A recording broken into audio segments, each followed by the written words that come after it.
नमस्कार। और एक नया सप्ताह, एक नई शुरुआत और हफ्ते के मिड पॉइंट पर एक बहुत बड़ा इवेंट। आप सबको ही मालूम होगा, फिर भी अपनी तरफ से बता देता हूँ, आपका ध्यान आकर्षित कर देता हूँ। 18 तारीख शायद वो डेट है जिस दिन अमेरिका का सेंट्रल बैंक, फेडरल रिजर्व जिसको बोलते हैं, वो ब्याज दरों में कुछ उलटफेर करने की चेष्टा करेगा, ऐसा लोग मान रहे हैं। कुछ लोग 25%, कुछ लोग 50%।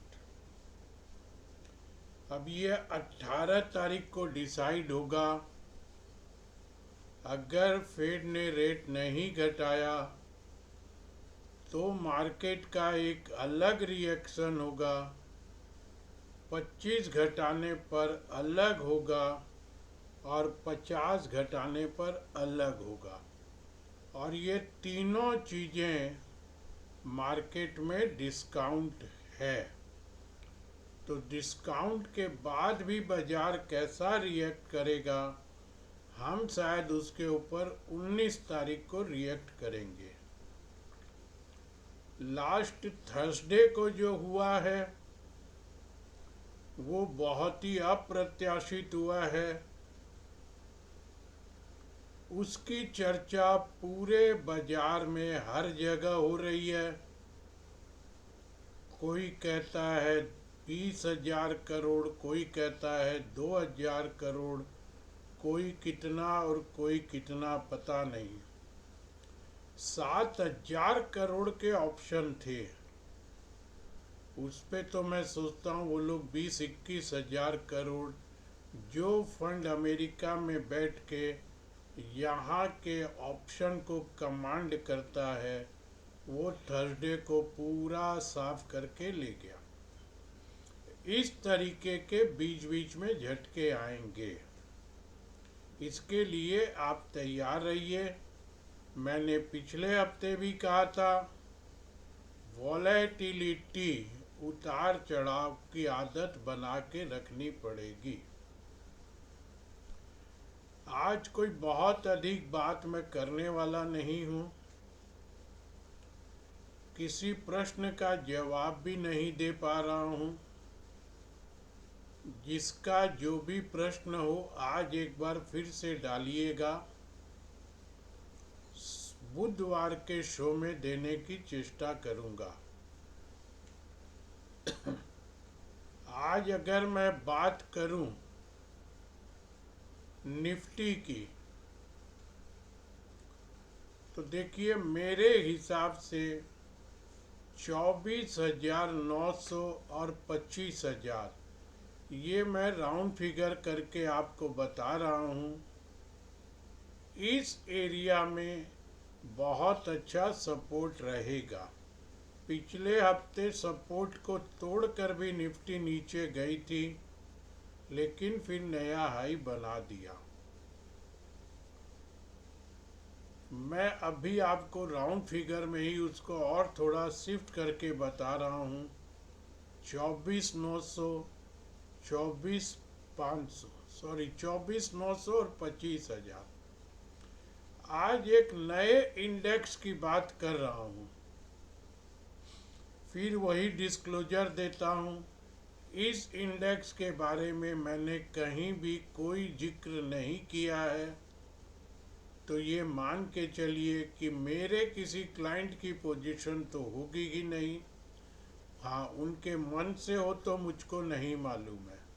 मैंने कहीं भी पर्सनल लेवल पर और अपनी वेबसाइट और अपने यूट्यूब, जो मेरे पब्लिक प्लेटफार्म हैं, उनमें कहीं भी इसका जिक्र नहीं किया है।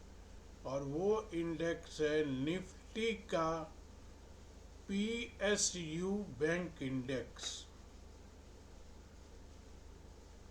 ये भी एक अलग इंडेक्स होता है। एक बैंक निफ्टी होती है फिर एक प्राइवेट बैंक की निफ्टी होती है, फिर एक पीएसयू बैंक की भी निफ्टी होती है। उसको आप निफ्टी बोल दीजिए या पीएसयू बैंक इंडेक्स बोल दीजिए। ये इंडेक्स ऊपर कहीं 8.5 से 9,000। आज मैं अपना सॉफ्टवेयर नहीं खोल पा रहा हूँ तो आपको एग्जैक्ट नहीं बता रहा हूँ।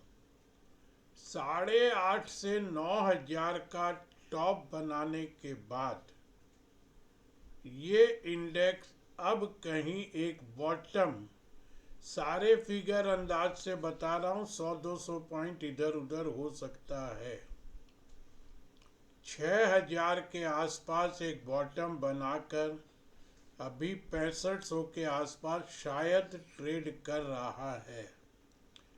इसका जो चार्ट सेटअप है वो ये बता रहा है कि इतने बड़े करेक्शन के बाद इस पब्लिक सेक्टर बैंक के इंडेक्स में कुछ उछाल की उम्मीद करी जा सकती है, जिसका रिफ्लेक्शन परसों स्क्रीन पर भी आप देखेंगे तो पब्लिक सेक्टर बैंकों में कुछ बाइंग दिखलाई दे रही थी। तो अब आप या तो कोई भी पब्लिक सेक्टर बैंक में एक प्रॉपर स्टॉप लॉस के साथ इंडिविजुअल बैंक खरीद सकते हैं, जो कि मैं बता देता हूँ नाम: IDBI bank, bank of India, Canara bank, state bank, PNB, Indian bank. इस टाइप के ये जो पब्लिक सेक्टर बैंक हैं, ये सब में फ्राइडे को कुछ बाइंग दिख रही थी। आप इंडिविजुअल बैंक को लेना चाहें, मैं कोई रिकमेंडेशन नहीं कर रहा हूँ। सब में एक नीचे से रिवर्सल दिख रहा था, जो रिवर्सल शायद और 5-10% इंडिविजुअल बैंक में भी आ सकता है, और मैं अंदाज कर रहा हूँ 5-7% पीएसयू बैंक इंडेक्स में भी आ सकता है। आपका मन हो आप काम कर सकते हैं। फिर से डिस्क्लोजर दे रहा हूँ, मैंने इन सारे स्टॉक की और इस इंडेक्स की कोई भी बात पिछले 6 दिन पहले कहीं भी किसी के साथ किसी भी प्लेटफार्म पर नहीं की है। मेरी अपनी कोई पोजीशन नहीं है। दोस्तों, आज के लिए इतना ही। बुधवार को फिर मिलेंगे। धन्यवाद।